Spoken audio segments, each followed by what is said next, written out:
Current European champion Ronald Völker was second in round number 1 last night and started things off here on Friday with a win in the second round.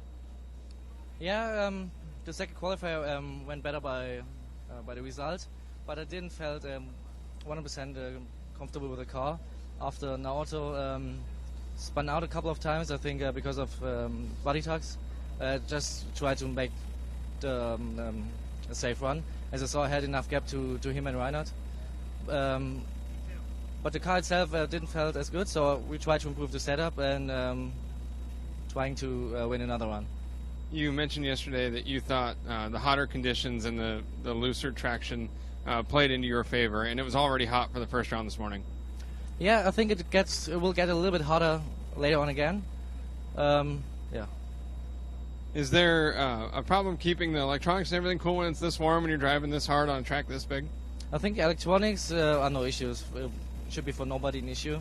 It's more about the tire treatment or the tires over the run, and also like the balance needs to be good from the car, and those are the main keys. With the handout tire sauce, how much is tire prep a factor, and especially when it's this hot? Do you have to drive differently at the beginning of the race in order to save the tires for the end? I mean, as it is for everybody the same.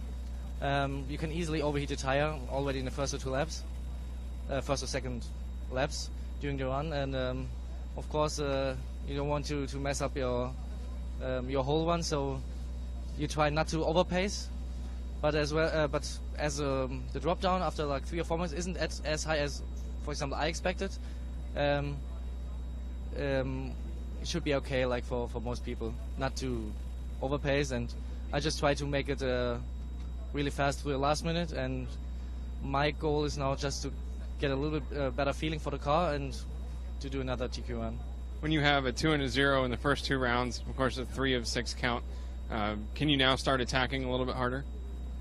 Yeah, for sure. A second and a first is a really good result for the opening 2 runs. So I got that in the book. So there's room for more attack on the auto side as well as on my side, as we split up 1 and 2, which is good for us. And so that will be maybe through Q4 or Q5 a point where I try to attack a little bit harder. So possible like small crashes we could happen, like tapping a board or spin out. So for sure we try. I try hard to get the TQ spot. Well, it'll certainly get exciting here as the day goes on. Ronald Völker, current European champion, looking for his first world title. He's off to a great start.